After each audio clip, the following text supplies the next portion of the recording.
ஒரே வேட்டியில 2 designs. Udhayam pixel double style dhotis with matching shirt. SVGயின் பாரம்பரியமிக்க தூய்மையான பசுனை மற்றும் நாட்டு சர்க்கரை.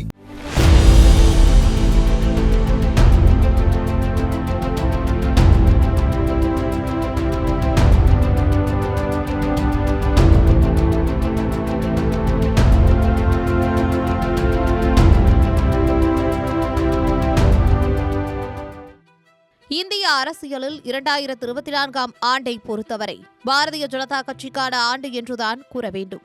10 ஆண்டுகள் ஆட்சியில் இருந்த பாஜக கூட்டணி அரசு 2024ஆம் ஆண்டு மீண்டும் ஆட்சியை பிடித்தது. மத்தியில் பிரதமர் நரேந்திர மோடி தொடர்ந்து 3வது முறையாக ஆட்சி அமைத்தார். மாநிலங்களில் நடைபெற்ற தேர்தலிலும் பாரதிய ஜனதா கட்சியின் கையே ஓங்கி இருந்தது. காங்கிரஸ் கட்சியை பொறுத்தவரை ராகுல் காந்தியின் 2ஆம் கட்ட பாத யாத்திரை அந்த கட்சிக்கு சற்று வலு சேர்த்தது என்றே கூற வேண்டும். இதுவே காங்கிரஸ் கட்சியை வலுவான எதிர்க்கட்சியாக அமர வைத்தது என்பதே அரசியல் விமர்சகர்களின் கருத்து.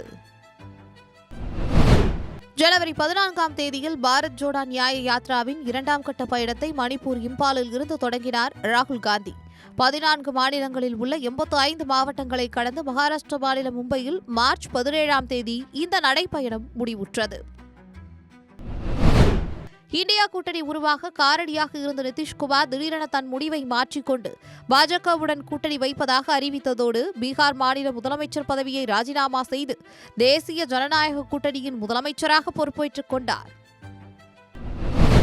சட்டவிரோத பணப்பரிமாற்ற வழக்கில் ஜார்க்கண்ட் முதல்வர் ஹேமந்த் சோரனிடம் 7 மணி நேரம் தீவிர விசாரணை நடத்திய அமலாக்கத்துறை அதிகாரிகள் அவரை கைது செய்தனர். பிப்ரவரி 27ஆம் தேதியில் நடந்த 65 இடங்களுக்கான ராஜ்யசபா தேர்தலில் பாரதிய ஜனதா கட்சி 32 இடங்களை கைப்பற்றியது. மக்களவை தொகுதி எம்பியாக இருந்த சோனியா காந்தி முதன்முறையாக ராஜஸ்தானில் இருந்து மாநிலங்களவைக்கு தேர்ந்தெடுக்கப்பட்டார். முன்னாள் பிரதமர் மன்மோகன் சிங்கின் பதவிக்காலம் ஏப்ரல் 3ஆம் தேதியுடன் முடிவடைந்த நிலையில் அவரது இடத்திற்கு சோனியா காந்தி பதவியேற்றுக் கொண்டார். 18வது மக்களவைத் தேர்தல் ஏப்ரல் 19ஆம் தேதி தொடங்கி ஜூன் 1ஆம் தேதி வரை 7 கட்டங்களாக நடைபெற்றது. வாக்குகள் ஜூன் 4ஆம் தேதி கணக்கிடப்பட்டன. கடந்த முறை நின்ற வாரணாசி தொகுதியிலேயே பிரதமர் நரேந்திர மோடி போட்டியிட்டிருந்தார். ஆனால் ராகுல் காந்தியோ 2019ஆம் ஆண்டு தேர்தலில் அமேதி தொகுதியில் அதிர்ச்சி தோல்வியடைந்ததால் இந்த முறை ரபரேலி மற்றும் வயநாடு ஆகிய 2 தொகுதிகளில் போட்டியிட்டார். ராஜஸ்தான் மாநிலம் பான்ஸ்வாராவில் நடைபெற்ற பாஜக தேர்தல் பிரச்சாரத்தில் பேசிய நரேந்திர மோடி, மன்மோகன் சிங் அரசு சொத்தில் இஸ்லாமியர்களுக்கு முதல் உரிமை உண்டு என்று சொன்னதைப் போல காங்கிரஸ் தேர்தல் அறிக்கை இருப்பதாக கூறியது பெரும் சலசலப்பை ஏற்படுத்தியிருந்தது. அதேபோல் ஜெகநாதர் ஆலய கருவூல அறையின் சாவி தமிழ்நாட்டிற்கு சென்றுவிட்டதாக கூறுகின்றனர். இதை தமிழ்நாட்டுக்கு அனுப்பியவர்கள் யார் என்று ஒடிசா மாநில தேர்தல் பிரச்சாரம் ஒன்றில் பேசிய நரேந்திர மோடி கூறியது தமிழர்களை இழிவுபடுத்தும் செயல் என்று கூறி எதிர்க்கட்சியினர் கண்டனங்களை எழுப்பினர். கேரளாவில் தேர்தல் பிரச்சாரத்தின் போது அந்த மாநில முதலமைச்சர் பினராயி விஜயன் குறித்து ராகுல் காந்தி சொன்ன கருத்துக்கு பதிலடி தந்த இடதுசாரி ஜனநாயக முன்னணியின் எம்எல்ஏவான பிபி அன்வர், ராகுல் காந்தி உண்மையில் நேரு காந்தி குடும்பத்தில் பிறந்தவரா என்று மரபணு சோதனை செய்ய வேண்டும் என்று விமர்சித்தது சர்ச்சையானது. நந்தியாலா சட்டமன்ற தொகுதியில் தனது நண்பரும் ஒய்எஸ்ஆர் காங்கிரஸ் கட்சி வேட்பாளருமான ரவீந்திர கிஷோர் நடிகர் அல்லு அர்ஜுன் வாக்களிக்குமாறு பிரச்சாரம் செய்தது ஆந்திர அரசியலில் பெரும் புயலை கிளப்பியது. அதோடு ஒய்எஸ்ஆர் காங்கிரஸ் கட்சி வேட்பாளருக்கு அல்லு அர்ஜுன் வாக்கு சேகரிப்பில் ஈடுபட்டதால் அவரது குடும்பத்துக்கும் பவன் கல்யாண் குடும்பத்திற்கும் இடையில் மனஸ்தாபம் ஏற்பட்டதாகவும் கூறப்பட்டது. டெல்லி மதுபான கொள்கை ஊழல் வழக்கில் தெலுங்கானா மாநில முன்னாள் முதல்வர் கே சந்திரசேகர் ராவின் மகள் கவிதாவை மார்ச் 15ஆம் தேதி அமலாக்கத்துறை ஹைதராபாத்தில் கைது செய்திருந்தது. 165 நாட்களுக்கு பிறகு ஆகஸ்ட் 27ஆம் தேதி டெல்லி திகார் சிறையில் இருந்து ஜாமீனில் வெளிவந்தார் கவிதா. தெலுங்கானா ஹைதராபாத்தில் நடந்த ராமநவமி ஊர்வலத்தில் கலந்து கொண்ட பாஜக வேட்பாளர் மாதவிலதா அங்குள்ள மசூதியை நோக்கி அம்பு விடுவது போல சைகை செய்ததும் பெரும் சர்ச்சையை ஏற்படுத்தியிருந்தது.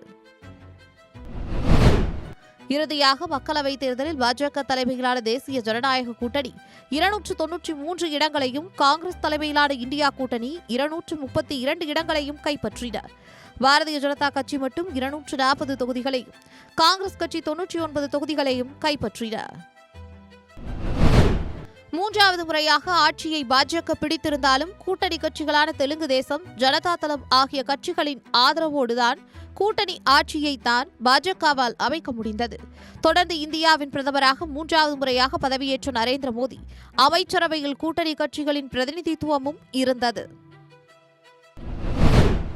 80 மக்களவை தொகுதிகளை கொண்ட நாட்டின் மிகப்பெரிய மாநிலமான உத்தரப்பிரதேசத்தில் பாரதிய ஜனதா கட்சி இம்முறை வென்றது. 33 இடங்களில் மட்டும்தான். கடந்த முறை 62 எம்பிக்களை பெற்றிருந்த பாரதிய ஜனதா கட்சிக்கு இந்த முறை தேர்தலில் சமாஜ்வாதி, காங்கிரஸ் கட்சிகள் மிகப்பெரிய நெருக்கடியை கொடுத்தன. 2019 ஆண்டு தேர்தல் தோல்விக்கு பிறகு கட்சி தலைவர் பதவியில் இருந்து ராஜினாமா செய்திருந்த ராகுல் காந்தி 2024 மக்களவைத் தேர்தலில் இந்தியா கூட்டணி பெரும் பலத்துடன் நாடாளுமன்றத்தில் எதிர்க்கட்சியாக நுழைந்ததை அடுத்து மக்களவை எதிர்க்கட்சித் தலைவராக ஒருமனதாக தேர்வு செய்யப்பட்டார். உத்தரப்பிரதேசத்தில் பாஜக ஆட்சி அமைக்க காரணமாக இருந்த ராமர் கோயில் கட்டிய பிறகு நடந்த மக்களவை தேர்தலில் அயோத்தியை உள்ளடக்கிய பைசாபாத்தில் பாஜக தோல்வியடைந்தது. மக்களவைத் தேர்தலில் மேற்குவங்க மாநிலத்தில் மொத்தம் உள்ள 42 தொகுதிகளில் போட்டியிட்ட காங்கிரஸ் ஒரு இடத்தில் மட்டுமே வெற்றி பெற்றது. இதனால் தோல்விக்கு பொறுப்பேற்று மேற்குவங்க காங்கிரஸ் கட்சி தலைவர் ஆதிர் ரஞ்சன் சௌத்ரி பதவி விலகினார். மக்களவை சபாநாயகருக்கான குரல் வாக்கெடுப்பு மூலம் நடந்த தேர்தலில் மக்களவை சபாநாயகராக ஓம் பிர்லா தேர்வு செய்யப்பட்டார். தொடர்ந்து அவரை பிரதமர் நரேந்திர மோடி, எதிர்க்கட்சித் தலைவர் ராகுல் காந்தி ஆகியோர் அழைத்து வந்து சபாநாயகர் இருக்கையில் அமர வைத்தனர். இதன் மூலம் கடந்த 25 ஆண்டுகளில் தொடர்ந்து 2வது முறையாக மக்களவை சபாநாயகராக தேர்வானவர் என்ற பெருமையை பெற்றார் ஓம் பிர்லா. 2024 ஆண்டு அருணாச்சல பிரதேசம், சிக்கிம், ஆந்திர பிரதேசம், ஒடிசா, ஜம்மு காஷ்மீர், ஹரியானா, ஜார்க்கண்ட், மகாராஷ்டிரா ஆகிய 8 மாநிலங்களில் சட்டமன்ற தேர்தல் நடைபெற்றது. அருணாச்சல பிரதேசத்தில் தொடர்ந்து 2வது முறையாக ஆட்சியை பாஜக பிடித்த நிலையில் தொடர்ந்து 2வது முறையாக பிரேமகாண்டு முதலமைச்சராக பதவியேற்றார். ஒடிசா மாநில தேர்தலில் 25 ஆண்டு கால நவீன் பட்நாயக்கின் சாம்ராஜ்யத்தையும் பிஜு ஜனதா தளத்தின் ஆட்சியையும் தகர்த்து தனி பெரும்பான்மையோடு பாஜக ஆட்சியை பிடித்தது. ஒடிசா சட்டசபை தேர்தல் தோல்வியால் நவீன் பட்நாயக்கின் முகமாகவும் குரலாகவும் செயல்பட்ட தமிழரான வி கே பாண்டியன் அரசியலிலிருந்து நிரந்தரமாக விலகியது பெரும் பேசுபொருளானது. ஹரியானா மற்றும் மகாராஷ்டிரா சட்டமன்ற தேர்தலில் பாஜக கூட்டணியே தொடர்ந்து 3வது முறையாக ஆட்சியை தக்க வைத்தது. மகாராஷ்டிராவில் முதலமைச்சர் தேர்வு செய்வதில் இழுபறி நீடித்து இறுதியாக தேவேந்திர பட்னாவிஸ் முதலமைச்சராகவும் ஏக்நாத் ஷிண்டே துணை முதலமைச்சராகவும் பதவியேற்றனர். ஹரியானா சட்டமன்ற தேர்தலில் பாரிஸ் ஒலிம்பிக்கில் தகுதி நீக்கம் செய்யப்பட்டாலும் இந்தியர்களின் மனதில் இடம் பிடித்த மல்யுத்த வீராங்கனை வினேஷ் போகத் போட்டியிட்டார். ஜூலானா தொகுதியில் காங்கிரஸ் சார்பில் போட்டியிட்ட வினேஷ் போகத் வெற்றியும் பெற்றார். ஜார்க்கண்டின் 5வது சட்டமன்ற தேர்தலில் தொடர்ந்து 2வது முறையாக ஆட்சியை பிடித்தது ஜார்க்கண்ட் முக்தி மோர்ச்சா கட்சி. ஹேமந்த் சோரன் முதலமைச்சராக பதவியேற்றுக் கொண்டார். செப்டம்பர் மாதம் நடந்த ஜம்மு காஷ்மீர் சட்டசபை தேர்தலில் மொத்தமுள்ள 90 இடங்களில் தேசிய மாநாடு கட்சி 42 இடங்களில் வெற்றி பெற்றது. அதனுடன் கூட்டணி அமைத்து போட்டியிட்ட காங்கிரஸ் 6 இடங்கள், மார்க்சிஸ்ட் கம்யூனிஸ்ட் கட்சி 1 இடம் என மொத்தம் 49 இடங்களை இந்த கூட்டணி கைப்பற்றியது. மேலும் சுயேட்சை எம்எல்ஏக்கள் 4 பேர் தேசிய மாநாடு கட்சிக்கு ஆதரவு கொடுத்த நிலையில் அக்கட்சியின் துணைத் தலைவர் உமர் அப்துல்லா ஜம்மு காஷ்மீரின் முதலமைச்சராக பதவியேற்றார். மதுபான கொள்கை முறைகேடு வழக்கில் அமலாக்கத்துறையால் டெல்லி முதலமைச்சராக இருந்த அரவிந்த் கெஜ்ரிவால் கைது செய்யப்பட்டு ஜாமீனில் வெளியில் வந்த நிலையில் தனது பதவியை ராஜினாமா செய்தார். இதனைத் தொடர்ந்து டெல்லியின் முதலமைச்சராக அதிஷி மர்லீனா பதவியேற்றுக் கொண்டார். நாடாளுமன்றத்தில் ராகுல் காந்தியை குறிவைத்து எவருக்கு தன் சாதி என்ன என்று தெரியாதோ அவர் கணக்கெடுப்பு பற்றி பேசுகிறார் என்று பாஜக எம்பி அனுராக் தாக்கூர் கூறியது பெரும் சர்ச்சையை ஏற்படுத்தியிருந்தது. திருவனந்தபுரம் எம்பியும் காங்கிரஸ் கட்சியின் மூத்த தலைவர்களில் ஒருவருமான சசி தரூர் வயநாடு நிலச்சரிவை தொடர்ந்து நிவாரணப் பொருட்கள் அனுப்பி வைத்திருந்தார். இந்த நிலையில் அது தொடர்பாக தனது எக்ஸ் வலைதள பக்கத்தில் வீடியோ ஒன்று போட்டு சசி தரூர் வயநாட்டில் மறக்க முடியாத நாட்களின் சில நினைவுகள் என்று பதிவிட்டு இருந்தார். ஒரு துயர சம்பவத்திற்கு எப்படி மறக்க முடியாத நாட்கள் என பதிவிடலாம் என நெட்டிசன்கள் கடும் எதிர்ப்பு தெரிவித்து அவரது பதிவுக்கு கீழே பலரும் காட்டமாக விமர்சித்து கருத்துக்களை பதிவிட்டனர். உண்மையான இந்து தர்மத்தை பாஜகவினர் பின்பற்றவில்லை. பாஜகவினர் சகிப்புத்தன்மை இல்லாத இந்துக்கள். பிரதமர் நரேந்திர மோடியும் பாஜகவும் மட்டுமே ஒட்டுமொத்த இந்துக்கள் கிடையாது என்று எதிர்க்கட்சித் தலைவர் ராகுல் காந்தி பேசியதை அடுத்து யார் உண்மையான இந்துக்கள் என்ற விவாதம் நாடு முழுவதும் தொடங்கப்பட்டது. மைசூர் நகர்ப்புற மேம்பாட்டு ஆணையத்தில் சித்தராமையாவின் ஆட்சிக் காலத்தில் 4000 கோடி ரூபாய் மோசடி நடந்திருப்பதாகவும், குறிப்பாக சித்தராமையாவின் மனைவி பார்வதி பெயரில் சட்டவிரோதமாக 14 வீட்டு மனைகள் ஒதுக்கீடு செய்யப்பட்டதாகவும் குற்றச்சாட்டுகள் கிளம்பின. இதனைத் தொடர்ந்து அந்த மனைகளை திருப்பி தந்துவிட்டார். நாடாளுமன்றத்தில் மத்திய பட்ஜெட் 2024-25 தாக்கல் செய்யப்பட்டதை அடுத்து காரசார விவாதங்கள் வெடித்தன.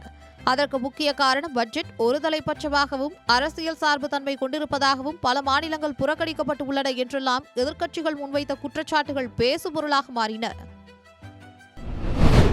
விவசாயிகளின் போராட்டத்தை வங்கதேசத்தில் நடைபெற்ற போராட்டத்தோடு இணைத்து பேசியதோடு அமெரிக்கா, சீனா உள்ளிட்ட அந்நிய சக்திகள் இந்தியாவில் வேலை செய்து வருவதாகவும் பாஜக எம்பி கங்கனா ரணாவத் கூறியது நாடு முழுவதும் பெரும் சலசலப்பை ஏற்படுத்தியது. திருப்பதி லட்டு செய்ய பயன்படுத்தப்படும் நெய்யில் மாட்டு கொழுப்பு இருப்பதாக சந்திரபாபு நாயுடு சொன்னது பகிர் கிளப்பியிருந்த நிலையில் இதை திட்டவட்டமாக மறுத்த ஜெகன்மோகன் ரெட்டி, சந்திரபாபு நாயுடு அரசியல் ஆதாயத்திற்காக இதை செய்வதாகவும் அவர் மீது கடும் நடவடிக்கை எடுக்க வேண்டும் என்றும் கூறியிருந்தார். மத்திய அரசு நாடாளுமன்றத்தில் தாக்கல் செய்த வக்ஃபு வாரிய சட்ட திருத்த மசோதாவுக்கு எதிர்ப்புகள் கிளம்பின. 20 ஆண்டுகளாக தாய் சோனியா காந்திக்கும் அண்ணன் ராகுல் காந்திக்கும் அரசியல் களத்தில் உதவிகரமாக இருந்த பிரியங்கா காந்தி வயநாடு இடைத்தேர்தல் மூலமாக தேர்தல் அரசியலில் களம் இறங்கினார். அண்ணன் ராகுல் காந்தி பெற்ற வாக்கு வித்தியாசத்தை விட அதிக அளவிலான வாக்கு வித்தியாசத்தில் வெற்றி பெற்று ராகுல் காந்தியின் சாதனையை முறியடித்தார். குளிர்கால கூட்டத்தொடரில் மத்திய அரசு 16 மசோதாக்களை நிறைவேற்ற பட்டியலிட்டது. ஆனால் அதானி விவகாரத்தை காங்கிரஸ் கட்சிகள் எழுப்பி அமளியில் ஈடுபடுவதுடன் முடக்கியும் வந்தன. அதே நேரத்தில் பாஜக எம்பிக்களும் காங்கிரஸ் மூத்த தலைவர் சோனியா காந்திக்கும் ஜார்ஜ் சோரஸுக்கும் என்ன சம்பந்தம் என்கிற பிரச்சனையை கையில் எடுத்தனர். இதனால் ஆளும் கட்சி மற்றும் எதிர்க்கட்சிகளின் தொடர் அமளி காரணமாக நாடாளுமன்றம் முடக்கப்பட்டது. நாடாளுமன்றத்தின் ராஜ்யசபாவில் காங்கிரஸ் எம்பி அபிஷேக் மனு சிங்விக்கு ஒதுக்கப்பட்ட இருக்கையில் பணம் கைப்பற்றப்பட்டதாகவும் இது தொடர்பாக விசாரணைக்கு உத்தரவிட்டுள்ளதாகவும் மாநிலங்களவைத் தலைவர் ஜெகதீப் தன்கர் கூறியுள்ளது பெரும் சலசலப்பை ஏற்படுத்தியது. ஆளும் கட்சிக்கு சாதகமாக நடந்து கொள்ளும் வகையில் சபைக்குள் ஒருதலைப்பட்சமாக செயல்படுவதாக கூறி ராஜ்யசபா தலைவரும் துணை ஜனாதிபதியுமான ஜெகதீப் தன்கர் மீது நம்பிக்கையில்லா தீர்மானத்தை எதிர்க்கட்சிகளின் இந்தியா கூட்டணி கட்சிகள் கொண்டு வந்தன. எதிர்க்கட்சிகளின் கூட்டணியான இந்தியா கூட்டணி கட்சிகளின் செயல்பாடு குறித்து அதிருப்தி தெரிவித்த மேற்கு வங்க முதலமைச்சர் மம்தா பானர்ஜி வாய்ப்பளித்தால் அந்த கூட்டணியை வழிநடத்த தயார் என்று கூறியது இந்தியா கூட்டணியில் குழப்பத்தை ஏற்படுத்த தொடங்கியது. இந்தியா கூட்டணிக்கு தலைமை ஏற்க தயார் என்று மம்தா பானர்ஜி கூறியதைத் தொடர்ந்து சரத்பவார், லாலுவின் மகன் தேஜஸ்வி யாதவ் உள்ளிட்ட எதிர்க்கட்சி தலைவர்கள் சிலர் ஆதரவு தெரிவித்த நிலையில் எதிர்க்கட்சிகள் அடியில் முன்னிலை நிற்கும் காங்கிரஸ் மற்றும் ராகுல் காந்திக்கு இது பின்னடைவாக இருப்பதாக கூறப்படுகிறது. ஒரே நாடு ஒரே தேர்தல் மசோதாவை மத்திய சட்ட அமைச்சர் அர்ஜுன் ராம் மேக்வால் மக்களவையில் டிசம்பர் 17ஆம் தேதி தாக்கல் செய்தார். அம்பேத்கர் என முழக்கமிடுவது இப்போது ஒரு ஃபேஷன் ஆகிவிட்டது.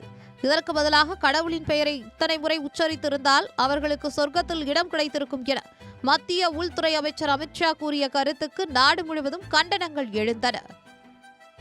ஒரே பெட்டியில 2 designs. Udhayam pixel double style dhotis with matching shirt. SVGயின் பாரம்பரியமிக்க தூய்மையான பசுனை மற்றும் நாட்டுச் சர்க்கரை.